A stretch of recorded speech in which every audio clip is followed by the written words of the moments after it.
Okay, we're back up for the second review of the night. It is going to be Philosophy Roulette number 39. We just did Avoid Certain Frustration or Not. And let's go find something else fun to do. How verbal reports of desire may mislead. Desire. Okay, it's here, so let's do it.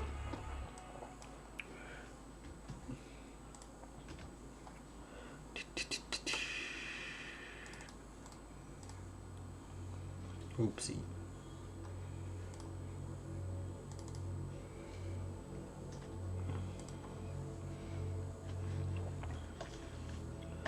Alrighty, so can always grab the link in the chat if you're live,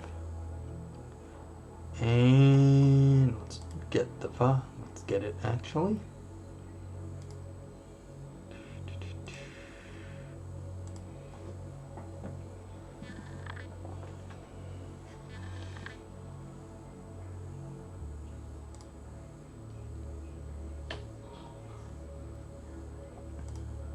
Alright, and we're up.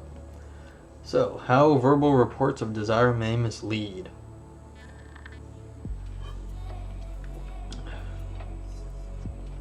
We each have many desires, and sometimes we report the existence of such desires. I want to drink beer, and I desire drinking beer, I drank the beer. This would be the first beer of the night. Usually not that many beers at the moment. I might tell you that I don't want any dessert, but that's a lie. I always want dessert. I might tell you that I don't want any dessert, that she does want to marry you, or that my parents want to buy a house. In this paper, I highlight two noteworthy features of assertions about desires, and then highlight two ways in which they can mislead us into drawing unwarranted conclusions about desire. Some of our assertions may indicate that we are sometimes motivated independently of desire, and other assertions may suggest that there are vast divergences between our normative judgments and our desires. But I suggest that some such assertions are, in this respect, potentially misleading and have, in fact, misled authors such as Russ Schaefer, Landau, Jack Woods, and Tim Scanlon. Before I begin, a few quick notes about terminology. I shall use the words want and desire interchangeably, picking my usage by ear. I shall assume that our desires can be divided into instrumental desires when we want something as a means to an end, and non-instrumental desires when we want something for its own sake. I shall often make claims about psychological states motivating us, which mean that they incline us to act. Finally, in section 3, I discuss normative judgments. These include our various views about what is good, bad, right, wrong, and what we have reason to do or feel. Our normative judgments include, but are not exhausted by, our moral views. Okay. Two features of desire discourse. The first noteworthy feature of assertions about desire I shall label the ambiguity effect. The ambiguity effect is that assertions about what we don't want are ambiguous. To see this, first note that there can be conflicts of desire. So long as we focus on pro tanto desires and not overall preferences, it is clear that one can want to go for beer right now, yes, for the taste, but also not want to go for beer right now in order to work. Why not both? But yes, this is a legit point. To this extent, whether you desire that P is independent of whether you desire that not P. You can see something attractive about one of these, the other, or both in conflict, or neither disinterest. With this simple point in hand, we can see the ambiguity of assertions like S doesn't want P. Such an assertion might mean that S fails to want P, or might instead mean that S does want not P. So we're not bivalent on desires. To illustrate the first possibility, imagine that I ask whether you want my office repainted. You might say that you don't, not because you are against this possibility, but rather because you fail to be at all in favor of it. Here, S doesn't want P means that S fails to desire that P, not that S desires that not P. In contrast, imagine that I say, I don't want to visit the dentist. I might well here be indicating not that I fail to want to go to the dentist, but instead I positively want not to go. Here, S doesn't want P means that S desires that not P, not necessarily that S fails to desire P. We can see this by noting that I might more emphatically say I really don't want to go to the dentist, which surely conveys the presence of a strong desire not to visit the dentist, not impossibly the strong absence of a desire to visit the dentist. The important upshot of all of this is that we should acknowledge that someone might truthfully assert S doesn't want P, even though S does want P. If this assertion indicates that S desires that not P is consistent with S also desiring P. I might really want not to go to the dentist, but also reasonably have some instrumental desire to go. Yeah, because if you're like, my tooth really hurts and I want to go to the dentist to get this fixed, but it's going to be really, really painful and expensive, and so I don't want to go. So you can have, this is the conflict sort of thing mentioned above. The second noteworthy feature of some assertions about desire I shall label the quantity effect. The quantity effect is that for pragmatic reasons we will sometimes felicitously fail to assert or even deny the existence of desires that we think in fact do exist. Here my discussion runs parallel to Mark Schroeder's discussion of negative reason existentials. We are lacking a parentheses right here, I think. Oh well, or maybe not, I don't know. I can't count parentheses as fast. To see this, begin by noting that our desires are numerous. You might simultaneously desire to go for a walk, to think, to go for a run, for exercise, and to stay at your desk to write. Indeed, given that we often have weak desires even regarding very remote possibilities, our desires are presumably extremely numerous. You might well have some desires to become a hermit, no more emails. Some desires no more coronavirus, if I'm out in the woods. Some desires that your desk be on fire for the warmth, and perhaps even, if you consider the matter, some desire to eat your car for the iron content.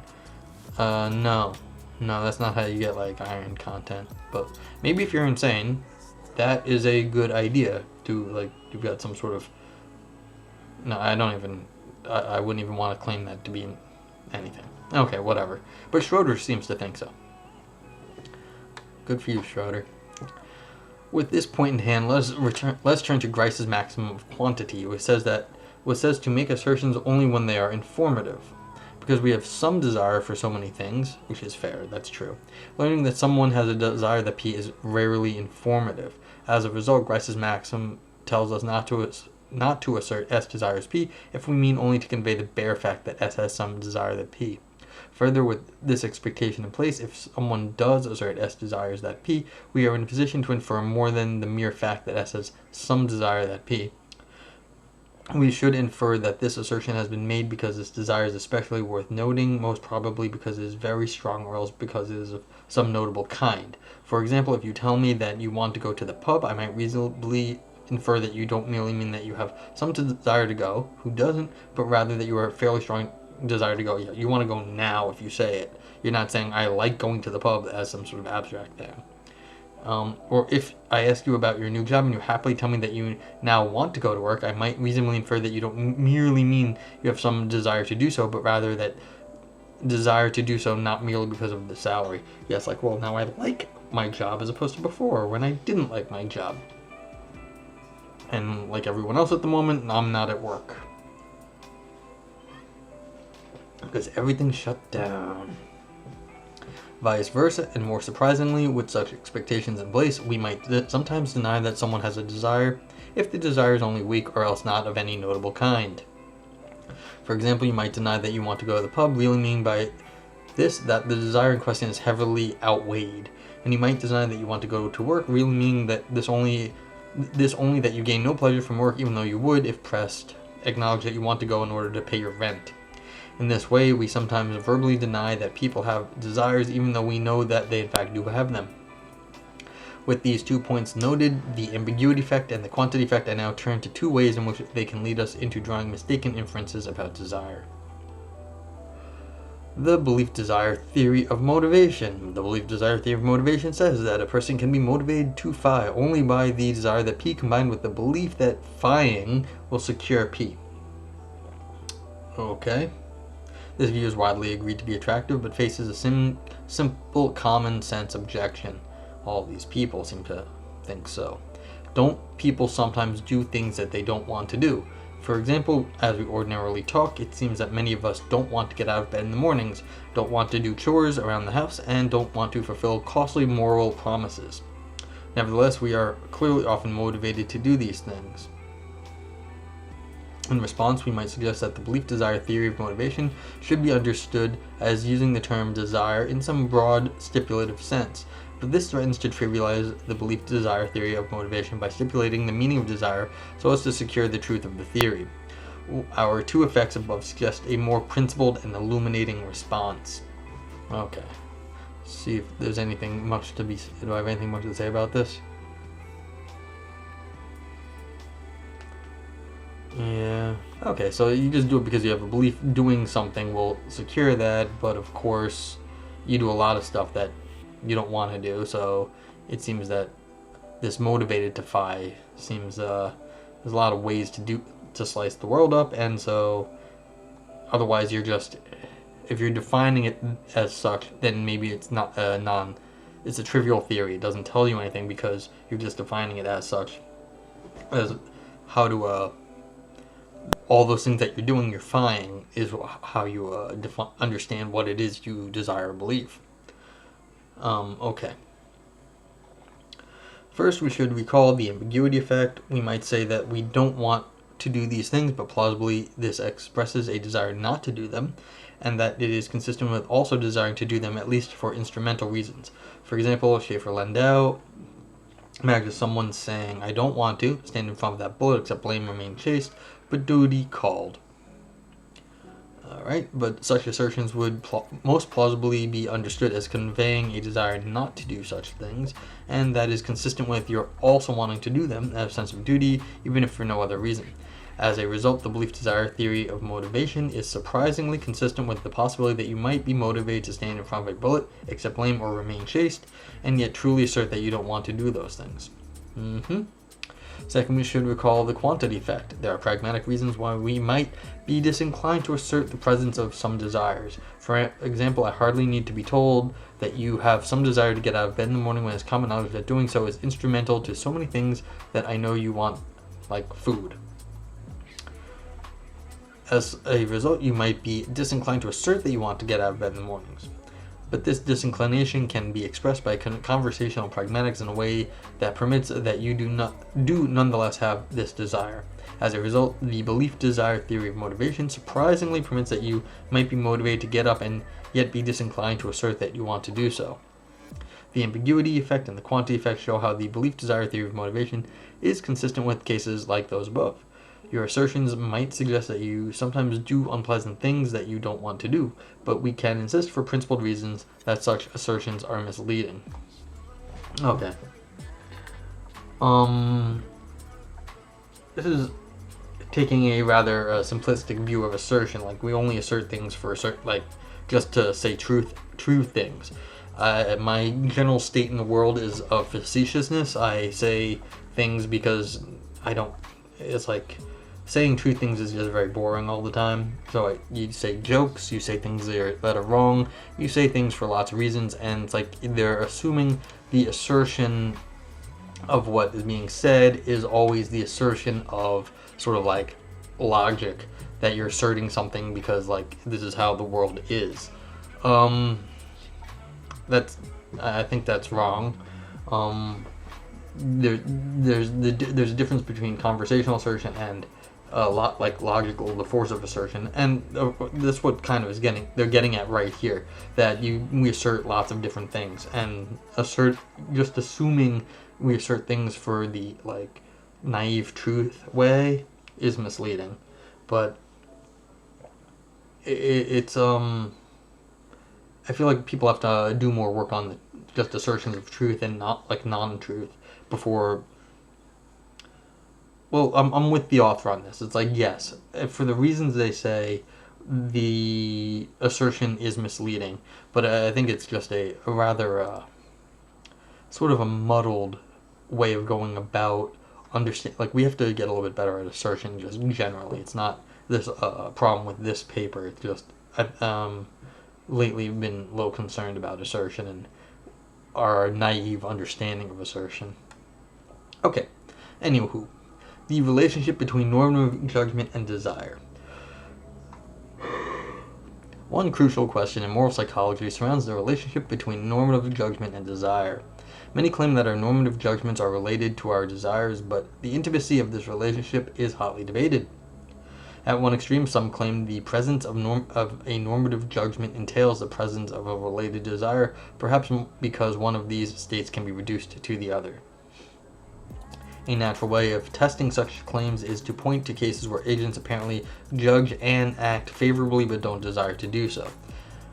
But here we should be careful. Our effects above might lead us to misidentify some putative cases of this kind. Before I explain this, I should first clarify our focus. Our question is not about the extent to which someone can judge and act favorably and yet fail to be motivated to do it. The relationship between normative judgment and motivation, judgment internalism, has been heavily discussed. See Bjorklund et al. 2012. But we are interested only in a relationship between normative judgment and desire. If the presence of a desire fails to guarantee the presence of motivation, then even the most extreme view about the relationship between normative judgment and desire fails to guarantee any necessary connection between normative judgment and motivation. Okay. And there are at least some grounds for thinking that the presence of desire does fail to guarantee the presence of motivation. Certainly on the standard Humean theory of desire,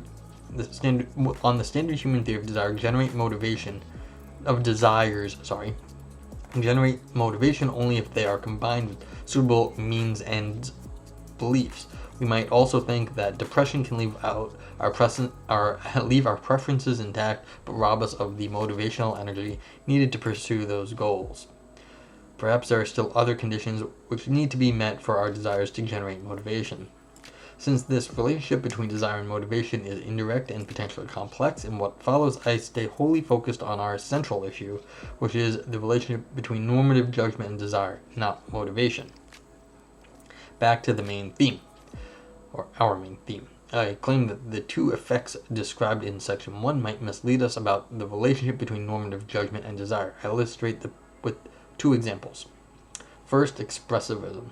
On at least one canonical way of thinking about expressivism, it is committed to there being a very intimate relation between normative judgment and desire. For according to one canonical formulation of expressivism, it commits us to the claim that normative judgments are desires, and such that assertions such as murder is wrong express our desires. In a recent paper, Jack Woods argues against all forms of expressivism. To understand Woods' argument, first take the rain assertion. It's raining, but I don't believe it's raining. That's Moore's paradox, that is. The rain assertion seems incoherent since the second conjunct reports the absence of the very state of mind its first conjunct expresses. For more on such assertions, see Green and Williams 2007. Is that the book on? Yeah, I think there's a whole book on Moore's paradox. I think that might be these guys. Or peoples, I don't know if guys. Those folks. Woods then examines the murder assertion. Murder is wrong, but I don't disapprove of murder. I actually feel this way sometimes. Like, I know murder is wrong, but like sometimes I just don't care because like they suck, and it's like, you know what, you can die. Not really. I don't really want anyone dead, but like some days I'm just like, oh god, I can't even muster the moral will anymore to even care about some of these jerk faces out in the world. But what are you gonna do? Woods claims that if expressivism were true, the murder assertion should strike us as incoherent in the very same way as the rain assertion, since according to expressivism, its second conjunct reports the absence of the very state of mind its first conjunct expresses. But since the murder assertion does not strike us as incoherent in this way, expressivism must be false. This is Moore's paradox. This is not like a new thing. Like, this is a huge topic in itself, and I'm not sure you can motivate your conclusion here, because people say a lot of reasons why these sorts of sentences sound funny or don't sound funny, and so pinning it on expressivists. Look, I don't know expressivism well enough. Maybe it's fine. Maybe what you're saying about what Woods claims, and these are all like standard claims of expressivists.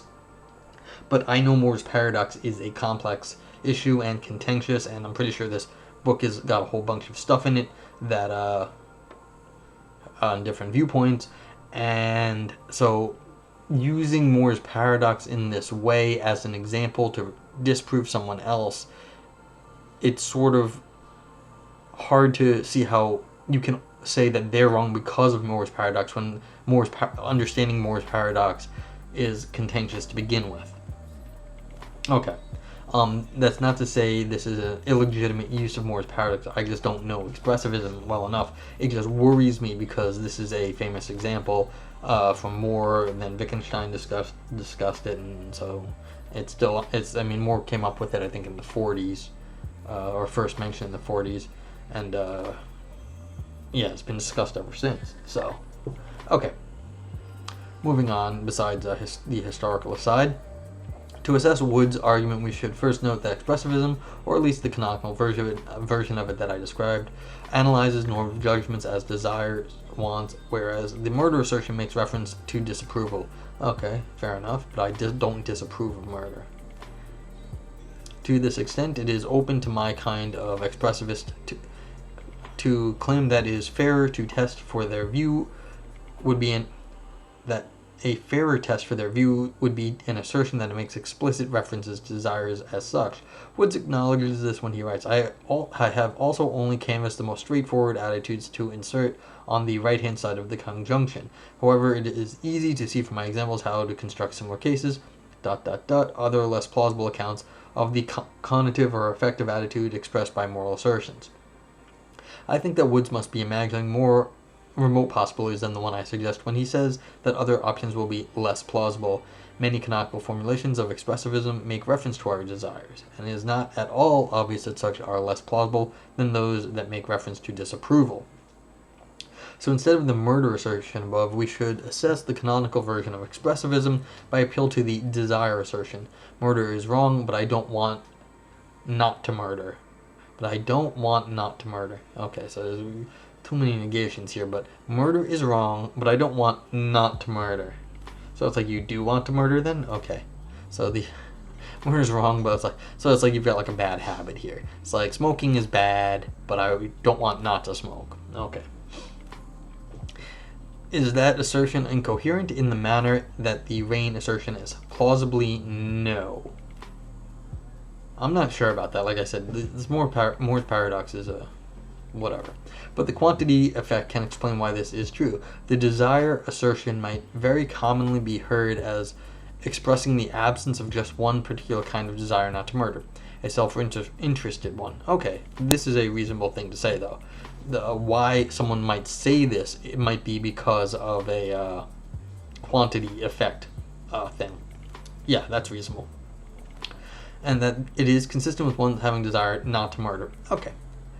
Perhaps the ambiguity effect also plays a role here. Perhaps we might interpret the desire assertion as reporting the presence of a desire not to murder, desire not to not murder, and expressivism is certainly consistent with the possibility that agents may have desires that conflict with their moral commitments, and that's definitely possible, yeah.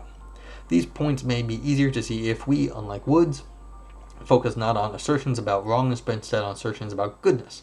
Take the philanthropy assertion. Philanthropy is good, but I don't want to give my money away.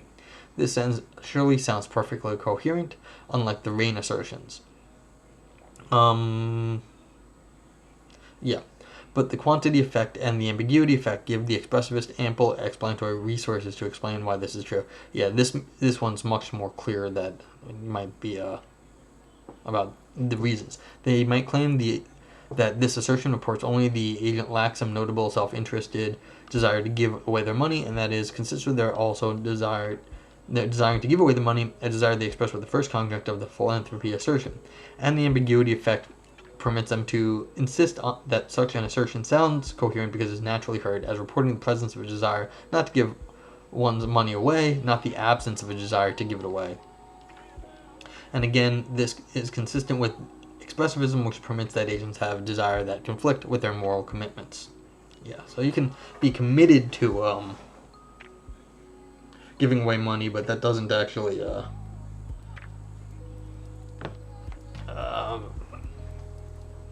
you may want to give it away, but you may not have enough money to afford to, and so you've got other problems that are involved. In short, Woods is wrong when he suggests that there is no expressivist-friendly explanation as to why the various normative assertions sound more coherent than the Rain assertion.